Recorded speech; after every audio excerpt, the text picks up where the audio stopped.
People running away from the fiat money products now into real tangibles. So when you're referring to the spot gold market, that's a contract market. And even whether it goes up or down today is really more about traders than it is about reality, because in the physical world, premiums are going up pretty substantially. Availability is declining pretty substantially. So we are seeing, that shift that's occurring as people really fly to true safety. And there's been an outflow from stocks, bonds, money funds, etc. Globally, central banks have added more gold in the third quarter. So we haven't even hit the fourth quarter yet. And yet this is the highest level of gold buying that's just taking place through the third quarter ever. Who really knows how close we are to the end of this fiat money's life cycle than central banks? And part of the problem and part of the big risk is that what they're really trying to do right now is claw back their credibility, which they gave away to the markets, last August, when they kept vowing a 50 basis point move and then did the 75, and then the markets go, oh, wow, well, we can't trust this forward guidance, which has been a huge tool since 2008, 2009. So that puts us in a really dangerous position. And, as you said earlier, they're going to keep hiking until something breaks. And I think what's happening in the UK is the canary in the coal mine, because this is really a crisis of credibility. And in any con game, you've got to have your victims have confidence in you. Well, the premiums were trading at the lowest level that we've ever seen historically. And so that has begun to shift. And even as we're watching spot, which is just a contract decline, we are watching the premiums on the collectible coins expand again, as well as on just your base metals, whether it's gold or silver. So, but here's the thing. The physical market is actually based upon supply and demand. So those traders are not in there moving the prices.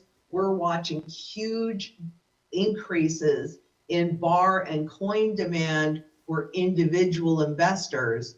The only area that we're really seeing a decline in is in technology because of lower demand, as well as in ETFs and that kind of thing, which are just paper products anyway.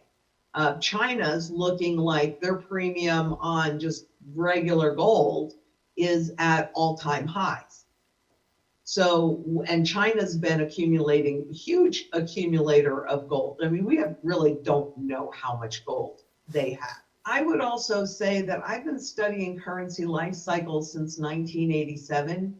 So while my expertise is in this area, it's because this is sound money, gold and silver, physical in your possession, that runs no counterparty risk and is the only financial asset that has this level of history, 6,000 years, 5,000 years of history of fighting inflation, holding its purchasing power value. And when I think we're going to see it expressed towards somewhere near its fundamental value, will be when they do those overnight resets. So when the public has lost all confidence in the system that's currently in place, and we're close, we are so close. That's why inflation is so important. It's not even the inflation, it's the expectations, right? That's why that's so critical, because I believe that when the public has lost confidence in the system, that's when we're going to get the hyperinflation. And history, because there's no purchasing power left, and history shows that in order to regain that confidence in the public, whatever that new money is will have a component of gold in there to generate that confidence and stabilize that value, not at 100%. I think that it's somewhere before June 30th of 2023, because that's when that transition from LIBOR to the new benchmark, it'll be different depending upon where you are in the world. That's when they are finally going to have to do it. And I've had a lot of people say, and I mean, look, this is not within my control. Well, what if they just postpone it again, like they did back in 2020 or 2019 when they ran the test? Well, but as of January of 2022, all new contracts have to be issued against that new benchmark. Yeah. So I think we're at the end of this can kicking. I really do. And I think, you know, I've been saying it since the beginning of the year, that 2022 is a pivotal year because of that transition. I don't believe they can do it. Wall Street actually doesn't believe that they can do it. That's why it was so hard to get them to adopt any other benchmark. And they continue to use LIBOR primarily until January of 2022, where they had no choice. Nobody really knows. But when we talk about the pivot and lowering rates and you know, printing lots of money, you know, you have to understand that they have a very limited tool set. So until they can really create the CBDC and have a big enough crisis to just give everybody a bunch of CBDCs so that people can, at least for a minute, buy their food and keep shelter over their heads, you know, a pivot.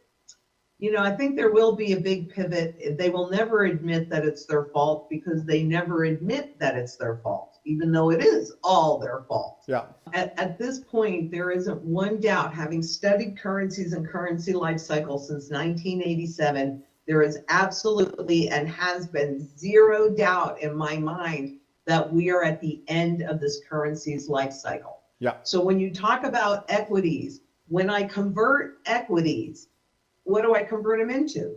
I convert them into dollars. This is a $10 trillion Zimbabwe. Yeah. What can you buy with it? Nothing. Nothing. Right? You can't even buy 3 eggs with it. No. So I don't participate in the equity market or the bond market or any of those fiat markets. I'm an ex-stockbroker. I mean, I have a high level of comfort with all of that crap, and I see how really convoluted and manipulated it all is. So in the future, I expect to participate, but I want to see a bottoming.